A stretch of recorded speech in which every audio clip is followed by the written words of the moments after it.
Hello guys, আসসালামু আলাইকুম। আশা করি আল্লাহর রহমতে সবাই ভালো আছেন। আমি আল্লাহর রহমতে আলহামদুলিল্লাহ ভালো আছি। আবার একটি নতুন ভিডিও নিয়ে চলে আসলাম আপনাদের সামনে। যেহেতু আমি বাইক লাভার, বাইক চালাতে অনেক ভালোবাসি, সেহেতু আবারও বাইকের ভিডিও নিয়ে আবার চলে আসলাম আপনাদের সামনে। আমার নীলপরি নিয়ে রওনা দিয়েছি বাড়িধরা ডিএসএস থেকে মিরপুরের উদ্দেশ্যে। নীল পরিমাণই আমার নীল বাইক, অন্য কেউ কিছু ভাবেন না।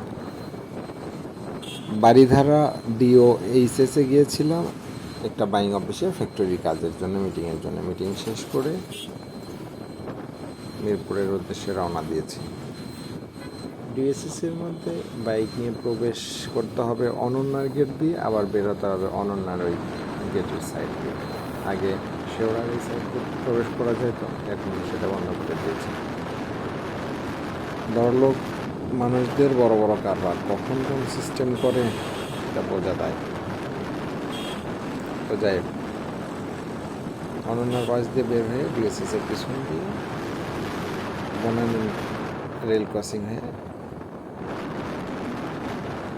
একটু উল্টা বাইক নিয়ে আর্মি স্টেডিয়ামের কাছাকাছি দিয়ে ইউটার্ন নিয়ে ফ্লাইওভার দিয়ে, ক্যান্টনমেন্ট ফ্লাইওভার দিয়ে মিরপুর উদ্দেশ্যে রওনা দিয়েছি। সব মিলিয়ে বাইক চালাতে আমার খুব ভালো লাগে।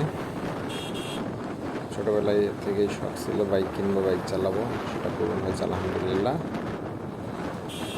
আল্লাহর রহমতে ছোটো ছোটো স্বপ্নগুলো পূরণ হচ্ছে ইনশাল্লাহ। আমার যত স্বপ্ন আছে আল্লাহ তাআলা একদিন স্বপ্ন পূরণ করবেন। আর ঢাকা শহরে যারা বাইক চালান একটু সাবধানে বাইক চালাবেন, কারোর সঙ্গে কোনো পাল্লা দিবেন না, যেটা আমার মতামত। পাল্লাপাল্লি করে কোনো লাভ নেই। কেউ আপনাকে রেখে চলে গেছে, ঠিক আছে, যাক, আপনি আপনার মতো চলেন। আপনার একটা ক্ষতি হয়ে গেলে যে আপনার সামনে দিয়ে চলে গেছে সে দেখবে না, তার সঙ্গে পাল্লা দিয়ে আপনার কোনো লাভ নেই, বা তার আগে যেয়ে কোনো লাভ নেই। তো সবাই একটু সেফলি বাইক চালাবেন, কারোর সাথে কোনো পাল্লাপাল্লি করবেন না। সামনে ইসিবি চত্বর, এই জায়গাটা সবসময় জাম থাকেই, কারণ এখানে ইউটার্ন আছে 4 মাথা একটা রোডের মতো, না 3 মাথা, এখানে ইউটার্ন। আর এই পিছনে যে ফ্লাইওভারটা, এইটা যদি ইসিবি চত্বর পর্যন্ত দিত আমার মতে ভালো হইতো, তাহলে মিরপুরের গাড়িগুলো একটানে চলে যাইতে পারতো।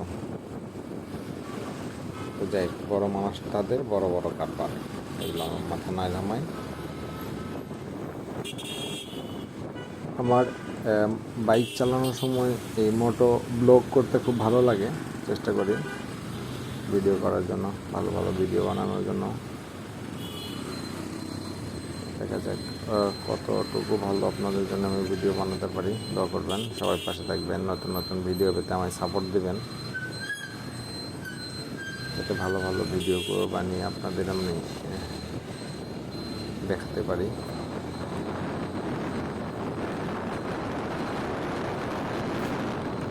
সবাই ভালো থাকবেন, আমার ভিডিওগুলোতে সাপোর্ট করবেন।